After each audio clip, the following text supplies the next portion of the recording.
Chapter 29 The Goddess Part 1. Everyone always says they'll give you a second chance, but deep down, they never forget.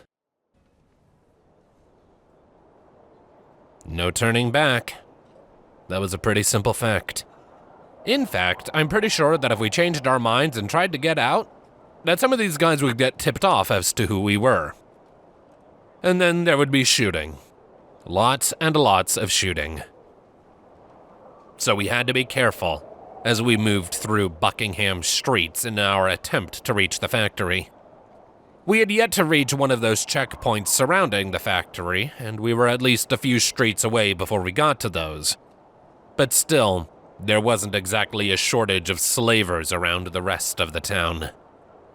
We'd seen at least a couple more of those guard tower structures haphazardly bolted to the sides of old buildings, each one manned by a griffin who watched all traffic in and out of their individual streets.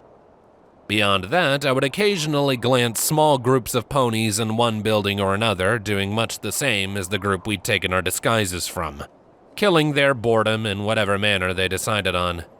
A few more wandered the streets in small groups, much like our own, barely giving us a sidelong look as they passed us by. But never a lone individual. I guess nobody trusted the others enough to be by themselves at any one point. Can't say I blame them there. I doubt there's much camaraderie and friendship among the ranks of slave traders, murderers, and rapists.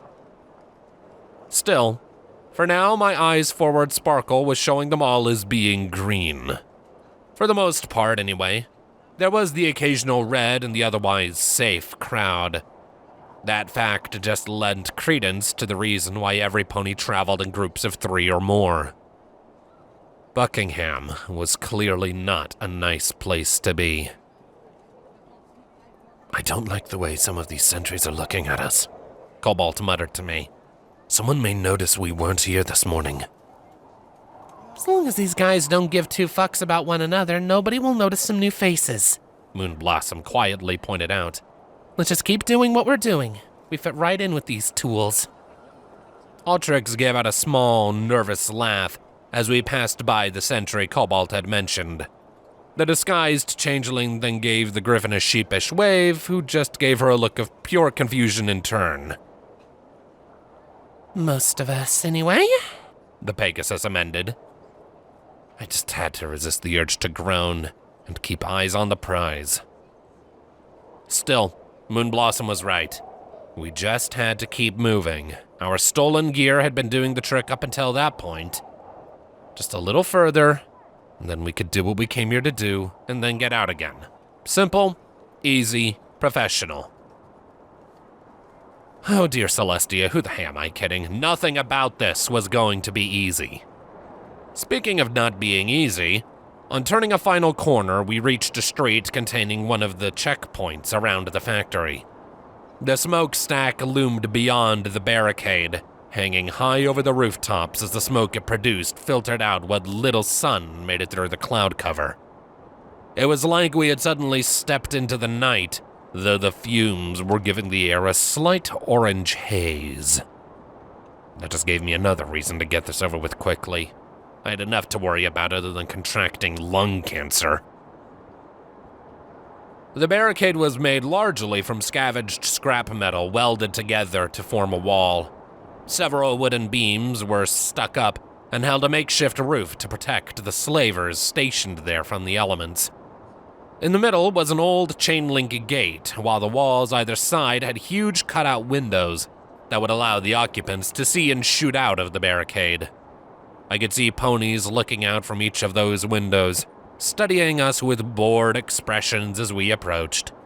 Another pony stood behind the gate and walked up to it when he saw us. I couldn't see the 4th pony, nor the griffin that was supposed to be here as well, though I had the guess they were probably inside, just out of sight. The earth pony behind the gate gave us a look over as we reached it, and for a few moments we held our breaths, as we just hoped he didn't spot anything he didn't like and shouted an alarm. Fortunately, he seemed to just shrug before going to open the gate for us. I don't suppose you four are here to give us a break, yeah? He asked as he swung the gate open to let us through. You wouldn't be that lucky. Cobalt shot back as he walked through the gate and into the fortification. The slaver snorted. Yeah, fuck you too, prick. With those friendly words, he let us by without too much of a fuss. He closed the gate again behind us, and we passed through the barricade and back out onto the street beyond it with no issue. And we were in. The factory was just ahead, surrounded by even more slavers. We were almost there. Why the hell are we even working this place anyway? I overheard one slaver complain to another as we approached the large industrial complex. That's what we collect the slaves for, right? You know Red Eye wants all the slaves for Philadelphia, the other pointed out. We want the gear this place gives us, we need to make it ourselves. I'm hired muscle, not a worker. Hey, at least we get paid for this shit. None of the slaves can say that. The rest of their conversation faded away as we left them behind. And now we were up close. I truly came to realize just how massive the factory was. It certainly looked like the largest building in town from our vantage on that hillside, but being up close felt like you were staring down the gaping maw of a dragon. And Philadelphia was meant to be full of these? I hated to think just how much stuff Red Eye was making for his army. All right, we need a way in, I said to the others, stopping in the middle of an old parking lot. The ruins of rusted cars, sky carriages and trucks all laid around us, almost providing us a makeshift wall of scrap that gave us a small amount of privacy. We could just walk in the front door, Moon Blossom pointed out. We made it this far past those idiots. She's not wrong, Cobalt concurred. It might look more suspicious for us to snoop around for a side entrance when we'd be expected to just walk in with every pony else. I looked off towards a group of ponies walking towards the factory. They moved to a large open entranceway that looked like a giant loading dock, probably where the factory's produce would have been loaded into some of these old trucks. I hummed, turning to the changeling of our group. Autrix, your thoughts? She looked between the loading dock and then back to me. Well, I mean, we shouldn't do what they wouldn't expect us to do. We should, blend in. Well, seems we have a unanimous vote. The front door it is, then. We moved out from behind the mess of ruined vehicles and joined the small flow in and out of the factory.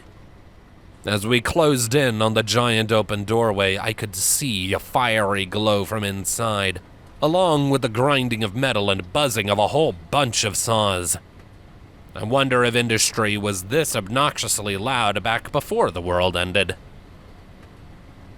Getting close, I was able to get a peek inside to see the source of all that racket. The dock itself was full of giant crates, a few even strapped to the back of another abandoned truck parked just inside. But a little further inwards were these gigantic metal furnaces that looked hot enough to melt a pony just by looking at it. I could just spy more of the slavers inside working away, doing Celestia knows what with metallic ingots and massive buzzsaws. None of them looked particularly happy to be doing it either. Standing just outside, I could also see a table with a couple of shiny new assault rifles stacked atop of one another. Happy or not, these slavers were making themselves one hell of an arsenal. I suppose I should just be happy this place doesn't produce tanks. Right? Well, if it does, I guess they haven't been able to reproduce those. I don't recall ever hearing about Red Eye using them. Small blessings, I guess. Well, inwards we go. I was the first to step into the factory, the sheer heat hitting my face all at once. For a moment, I thought my coat would actually catch fire because it was so hot. Still, aside from a burning sensation in the back of my throat and having to wipe the water from my eyes, That didn't happen. Cobalt followed me in, followed by Moonblossom and Ultrix, all looking around and having similar reactions that I did. But it didn't stop us from noticing some bright lights blinking erratically as Ultrix passed through the entranceway. Warning. Changeling infiltration detected. Security teams advised to apprehend infiltrator for Ministry of Morale interrogation. Alert sent to local hub. The robotic announcer was followed by a scream from Ultrix as two beams of magic struck from talismans flanking the doorway we had missed when coming in. I felt panic in my system, and we all turned to watch the changeling mirror hit the ground as her disguise was forcibly removed amidst green flames. Well, I guess this is what made changeling infiltration so hard during the war. Cobalt's horn lit up as the first shots were fired, though I didn't see where from. But in seconds, there was a torrent of gunfire lighting us up as all the previously green bars turned red. I lit up my own horn and gritted my teeth as I dragged all my friends with me and behind some of the large crates I'd seen, taking cover just as Cobalt's shield collapsed from the pressure of all the lead being thrown at it. So much for a stealth mission! The gunfire followed us, ricocheting off of the large metal boxes as we all ducked down as low as we could. In that moment, every slaver in range had turned their guns on us with little to no hesitation, and dear Luna, we were outnumbered. Ideas? Cobalt called out amidst the bangs and pings, rubbing his throbbing horn. Because mine went with my mana. Well, I can't say that any were coming to mind. An explosion went off from just beyond our impromptu cover, showering us with a small amount of kicked-up rubble and grime. I took that moment to finally ditch the cloak and retrieve my assault rifle, and in a quick move, I threw my cloak out as a distraction. It seemed to work, the gunfire shifting to fire on the thrown object, giving me a short window to poke my head out and head into Sats to survey the situation. Time froze, and the scene was captured perfectly. All the slavers who had been working in the factory had ditched their tools and retrieved their weapons, and that was alongside all the slavers who had happened to be here and those piling in to check out the sudden eruption of gunfire. There was a lot of them. Far too many for us to take on. If the crate hadn't been there for cover, we wouldn't have lasted more than 5 seconds after Cobalt's shield collapsed. More would be coming, too. This much gunfire would travel quickly enough. Hopefully Xena would give them something else to worry about, though. Still, I took my time in Sats to give the room another look over. Over to the far right, I could spy an open metal doorway that led into the recesses of the factory. Okay, so that's where we want to go. Out of the open. Things are more manageable in enclosed spaces. But how to get there without becoming the latest addition to that cheese shop in Ten Pony Tower? I hadn't spotted those before. Opposite the furnaces were several large cylindrical tanks with pipes leading out and into the building and walls of the vast chamber.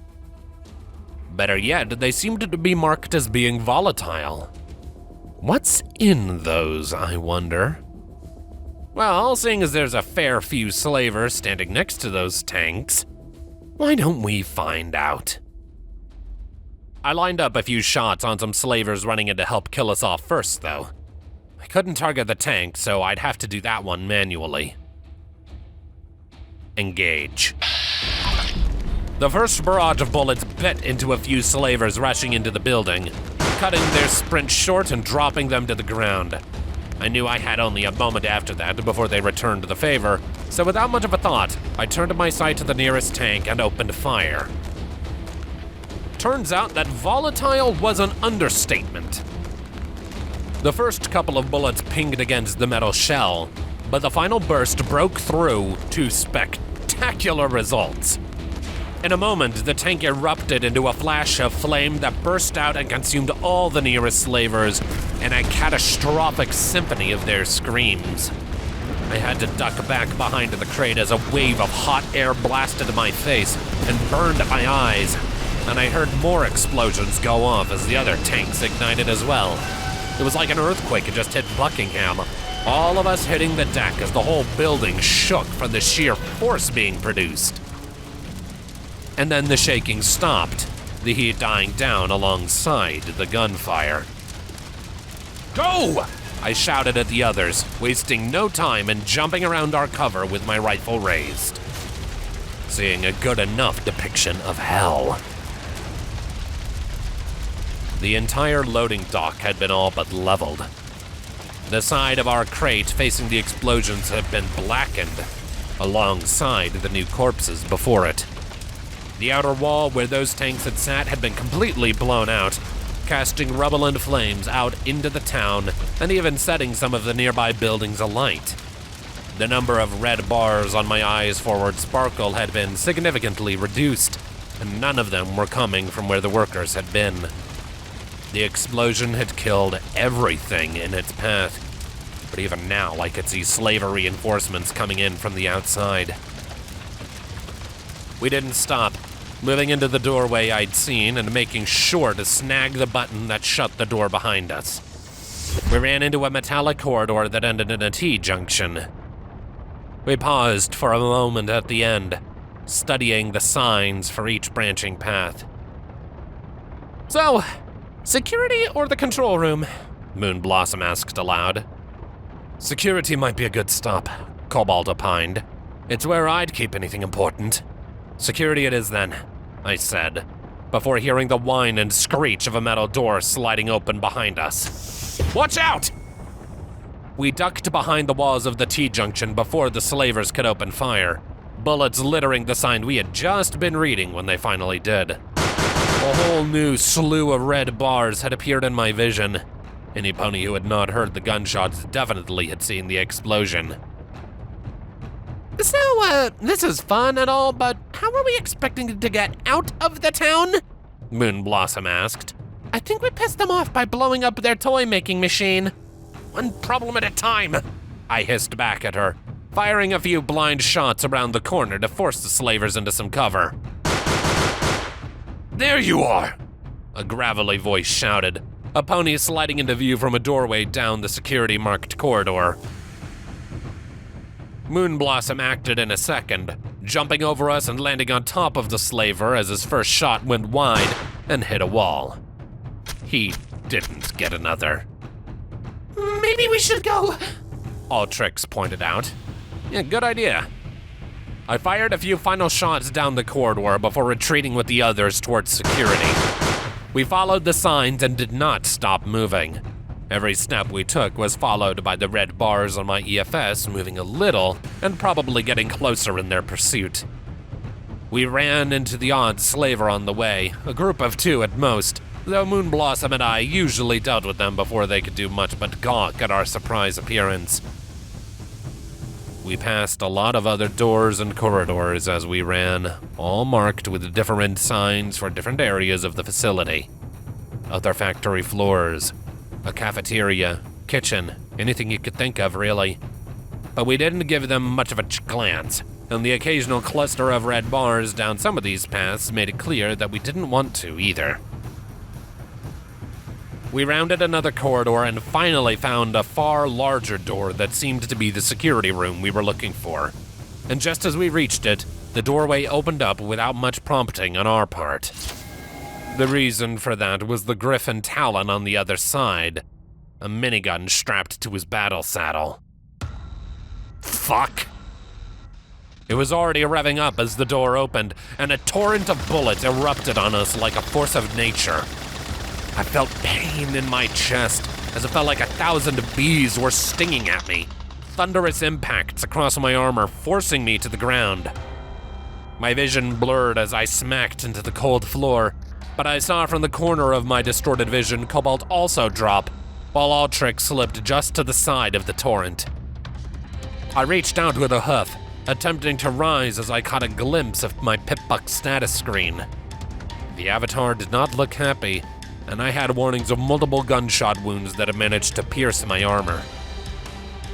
And then, through the pain and steadily pooling blood, I saw Moonblossom locked in a death grip with the Griffin, She had her knife jammed into the minigun to stop its movement, struggling against the griffin as both bit at each other with almost equal gusto. I kinda wished I could get up to help, but that was a lot of blood leaking from my body. I felt an unsteady magic aura take hold of me and gently slide me into the room, Cobalt seemingly having fared better than I had in his combat armor. I heard the whine of the security door closing, and my view met the ceiling as I got turned onto my back.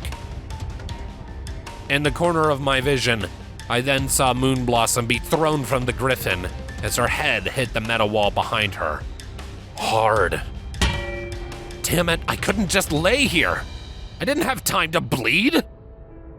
Through the pain, I tried turning, despite the distant protests of Ultrix as she came to my side.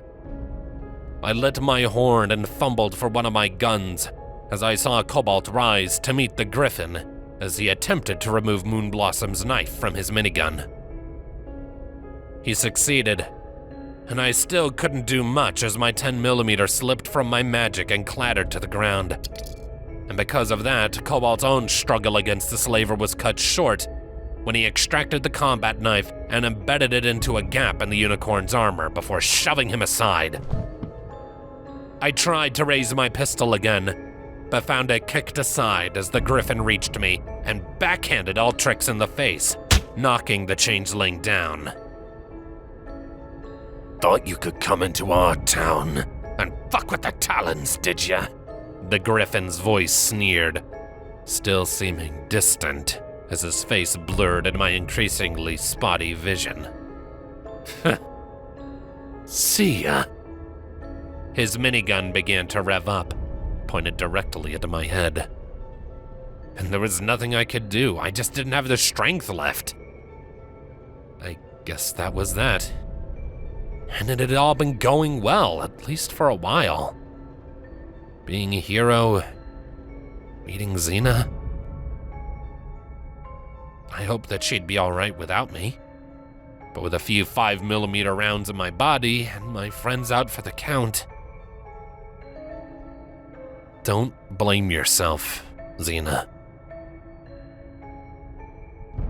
She wouldn't have to, seeing as the griffin's brains were blown right out of his skull. As the slaver dropped, I weakly turned my head to see who had fired the shot. I was expecting that Cobalt had gotten up and retrieved my gun, or maybe Moonblossom was getting her own back for the slam into the wall. What I was not expecting was to see a wide-eyed Ultrix, with my smoking 10mm held shakily in her magic. Oh. She dropped the pistol with a squeak, before turning her attention back to me. Ultrix, I managed to mutter, only then realizing just how dry my throat had become. Just saying that one word hurt like hell. Hang on, Scrap Heap, she whimpered, her horn lighting and... My vision finally distorted into one unrecognizable blob, before going dark.